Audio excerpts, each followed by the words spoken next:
Welcome to the Matrix Reloaded. Trinity flies through the night air on a motorcycle, crashing into a building and killing a bunch of security guards.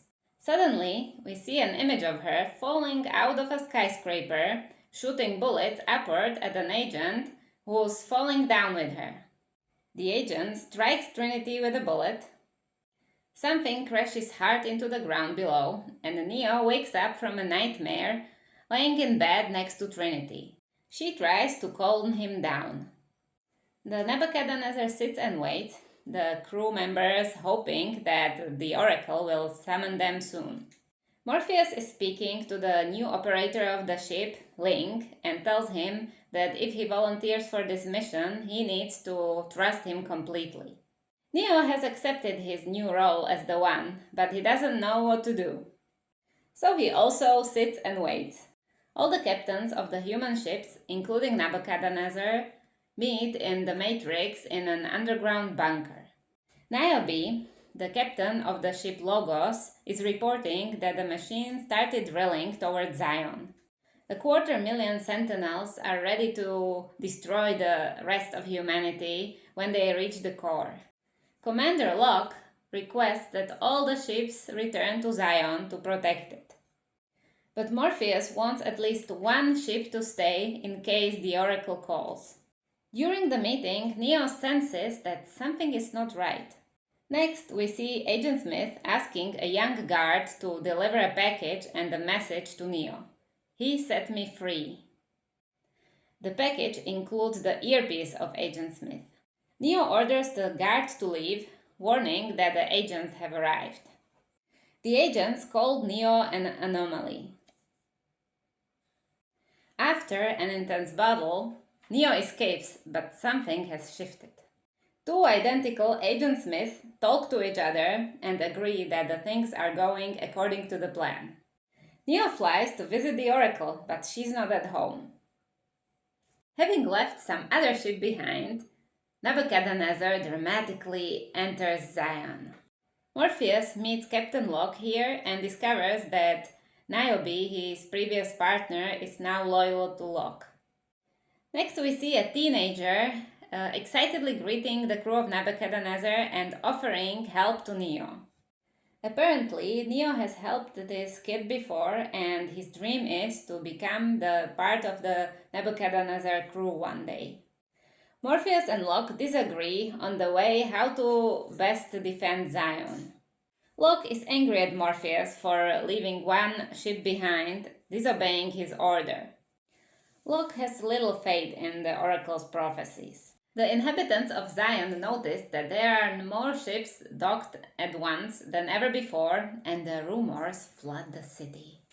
People fear there will be an Armageddon between good and evil, man and machine. Chancellor Haman, one of the top elders of Zion, wants to gather the city to talk to them, but he is not sure what to tell. Locke wants to keep some parts of the truth a secret, but Morpheus wants to reveal all the coming dangers so that people are ready to deal with it.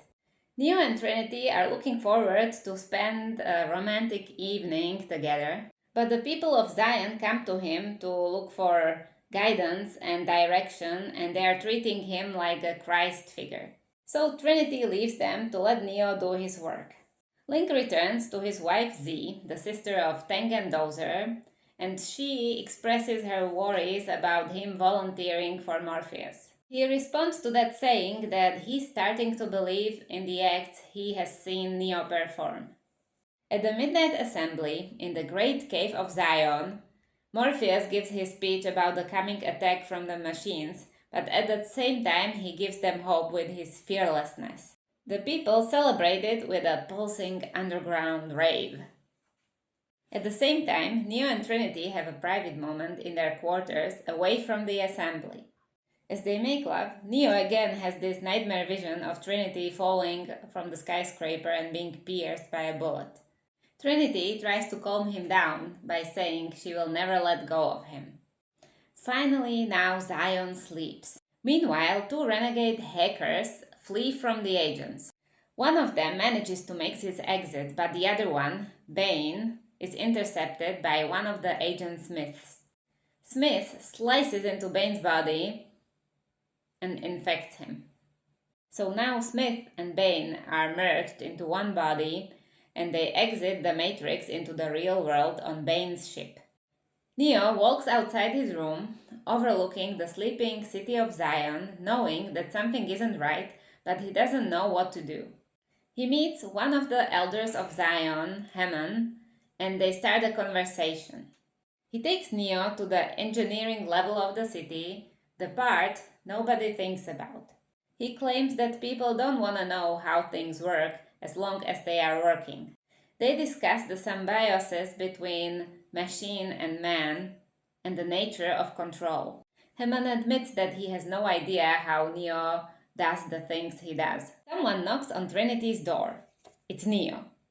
Finally, the Oracle has summoned him. The Nebuchadnezzar prepares to leave. As Link leaves to risk his life again, Z offers him a good luck charm. He doesn't believe in it, but Z does, so he willingly takes it and promises to return. Smith/Bane return with his ship to Zion, and he can't take his human body, so he slashes himself. Just as Neo is preparing to board Nebuchadnezzar, Bane approaches him with a knife behind his back, but Neo turns in the last minute because the kid approached him. Someone instructed the kid to give Neo a present, a spoon. Neo accepts and understands it. Locke doesn't want the ship to leave and expresses his frustration to Hammond. In the Matrix, Neo makes his way through the Chinatown to a temple-like structure where an angel called Seraph is awaiting him politely and starts to fight him. Seraph is the protector of the Oracle, and he needed to fight Neo because it was the only way to prove that he is the one. Seraph then leads Neo through a hallway full of doors and opens one to lead him into a city playground where the Oracle is sitting on a bench. Talking to the Oracle, Neo realizes that the Oracle and Seraph are part of the machine program that constitute the Matrix, a fact that the Oracle confirms. He starts to wonder how he can trust her, and she only replies that he has to decide himself what he believes in. She says that he already has made major choices and now he's trying to understand them.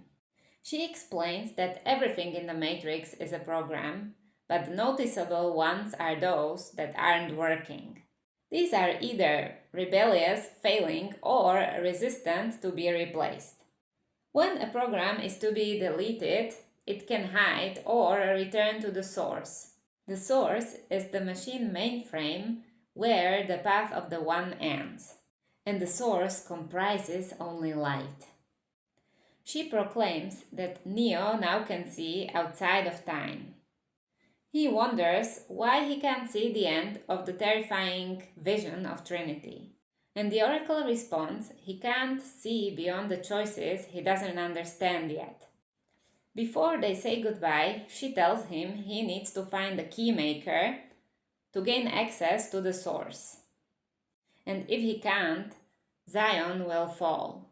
As soon as the Oracle leaves, Agent Smith arrives, and that points to a connection between Agent Smith, the Oracle, and Neo. Neo refers to this in their conversation. Smith suggests that they are both anomalies in the system, but no longer a part of it. But they are still prisoners of the system, and they need to fulfill their purpose, and Neo has yet to discover it. Smith tries to replicate himself inside of Neo like he did with Bane, but Neo resists, and it's a start of a huge street fight where Neo has to face dozens and dozens of Agent Smiths. Agent Smith has already left the structures of the program, but he is still a machine. He has no free will and he can't escape his program. And Neo eventually escapes again. Back at Zion, Locke addresses the council and emphasizes the seriousness of the machine threat and requests that all the ships stay in the port as nothing has been heard from Nebuchadnezzar yet. The council overrules him and asks for 2 volunteers to go search for the Nebuchadnezzar. Captain Soren from the Vigilant answers the call, and so does Captain Niobe from the Logos, to Locke's surprise and disappointment. In an effort to find the Keymaker, Neo, Trinity, and Morpheus go to see the Merovingian, a Frenchman with a luxurious restaurant in the Matrix. The Merovingian dines with his wife Persephone. The Merovingian argues that they don't really know why they came to him, they don't really know why they need a Keymaker, they simply obey the oracle's orders. To demonstrate his power over the program, the Merovingian sends a coded slice of cake to a gorgeous woman. The cake slowly affects her private parts, which the Frenchman describes in appreciative detail. He remarks that we are all similarly out of control, slaves to causality. He refuses to make the deal for the Keymaker. He sends his twins, a white-suited, powder-skinned, and dreadlocked enforcers, to escort Morpheus, Trinity, and Neo to the elevator. Unsure what exactly the oracle intended to happen, the three enter the elevator. It opens into a floor where they are surprised to be greeted by Persephone. She escorts them into a fancy bathroom and complains about the Merovingian, who used to be like Neo, but he has changed.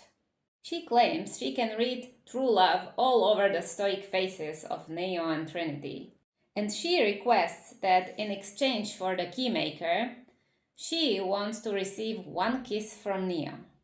She orders Neo to kiss her just as he kisses Trinity, so that she can experience real love again. Trinity draws her gun. Persephone insists, saying that if she's lying, Trinity can kill her right where she stands. Neo kisses her chastely, but then he realizes the gravity of the situation. Neo removes his sunglasses and kisses Persephone passionately, with Trinity standing by. Then Persephone leads them through the restaurant's basement into a giant hall, and through the hall to the Keymaker, who is grinding away making keys in a key-lined closet waiting for Neo. As they leave, the Merovingian and his henchmen confront the group. Persephone accuses Merovingian of cheating on her with the girl from the cake episode.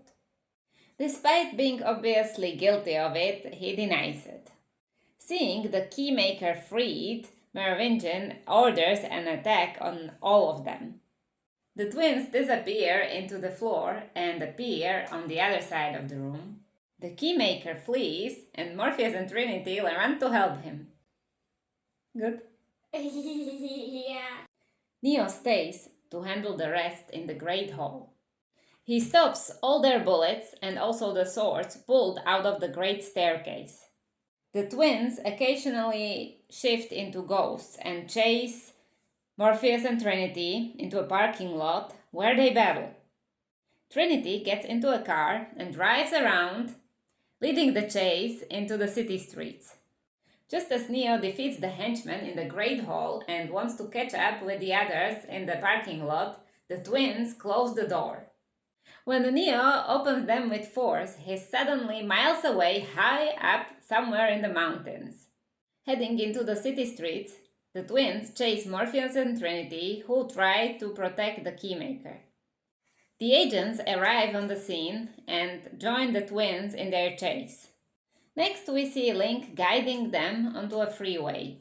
In the chase, multiple cars crash, the agents shift into multiple drivers, and the twins bleed into whatever car they want.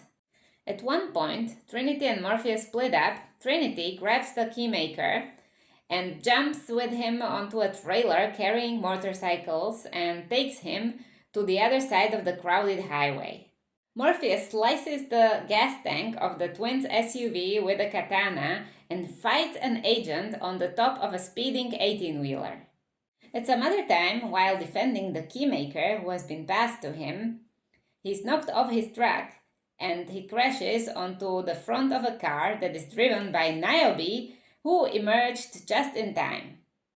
Finally, Trinity escapes, and Morpheus, knocking off an agent of an 18-wheeler, stands there with the Keymaker and pleads for the help of Neo.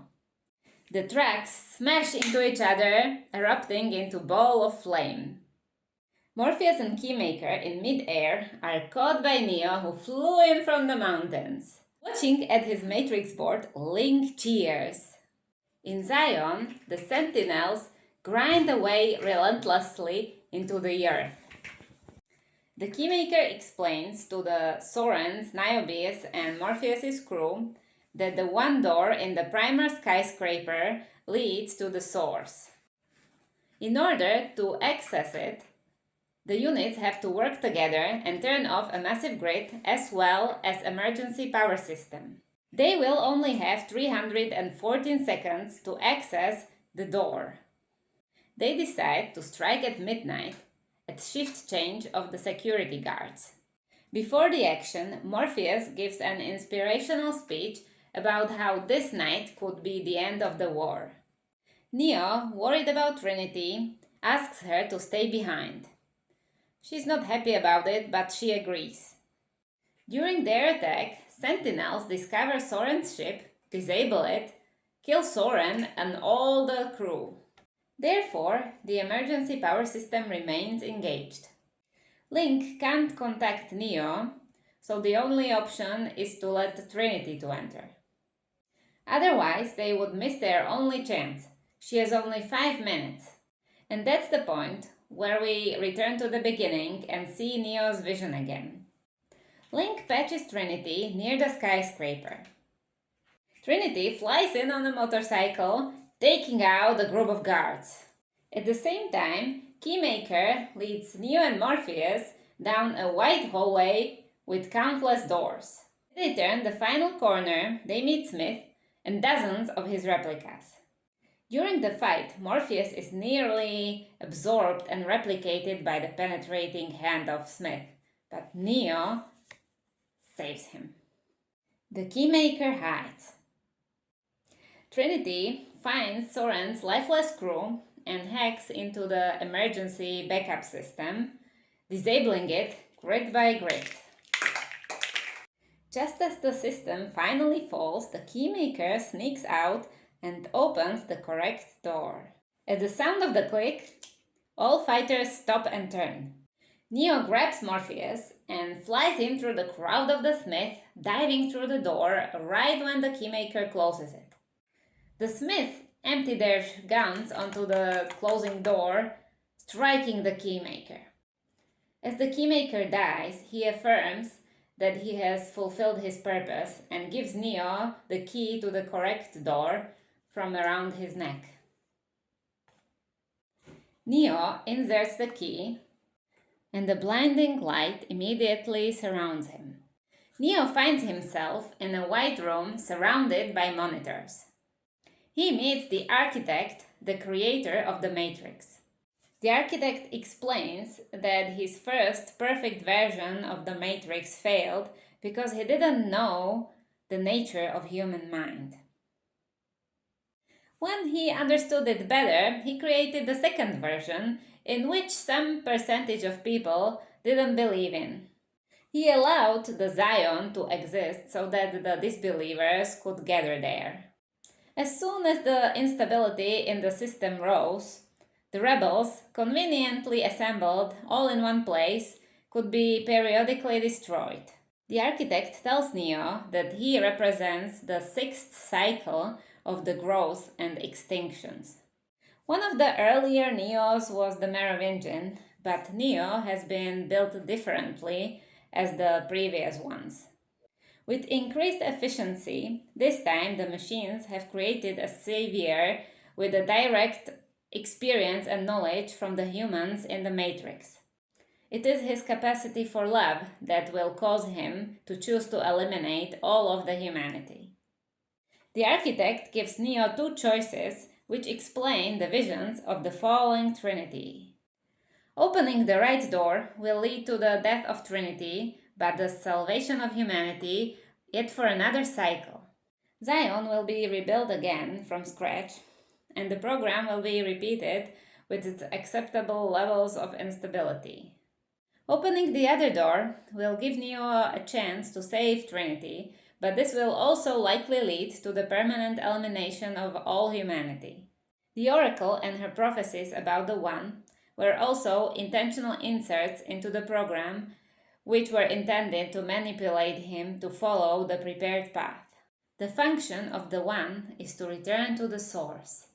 Neo now has the potential to stop the cycle of mass extinctions.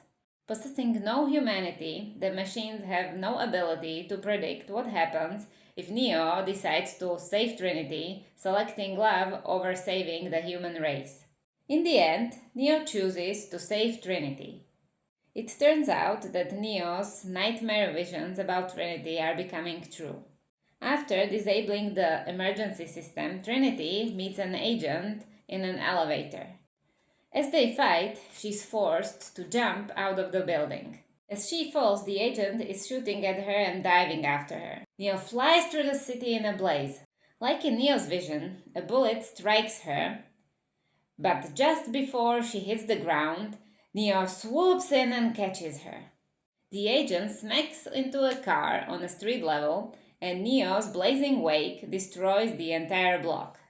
After landing carefully on the top of a building, Neo reaches into Trinity's body and removes the bullet. Nevertheless, Trinity dies in Neo's arms. He reaches inside of her and gives her a heart massage, resurrecting her like she did to him. And they kiss. Back at the Nebuchadnezzar, Neo reveals to Morpheus that the prophecy was false. Morpheus doesn't believe it, but the fact that the war didn't end is undeniable. The Sentinels appear near the ship, but stay out of the EMP range. Neo senses that they are building a bomb, so the crew evacuates the ship just in time. As Nebuchadnezzar explodes, Morpheus is watching it, confused and despondent. The crew is out of the ship and is utterly vulnerable. The Sentinels attack, but something has changed. Neo can feel their presence. He stops running from them and disables them with his own self-generated EMP. Then, exhausted, he collapses and enters a coma. Captain Roland's ship, the Hammer, swoops in to pick up the crew of Nebuchadnezzar.